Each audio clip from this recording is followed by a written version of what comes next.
Zdravím, ukážu vám, jak vyřešit problém s parotem, s tím, že vlastně můžete přijímat hovory, slyšíte hovory všechno, ale nemůžete si pouštět hudbu na Spotify a tak.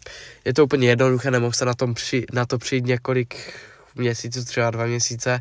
Zjistil jsem to až teď a je to úplně primitivní, vlastně našel jsem to až na nějakém úplně fóru, na nějaké bláznivé stránce.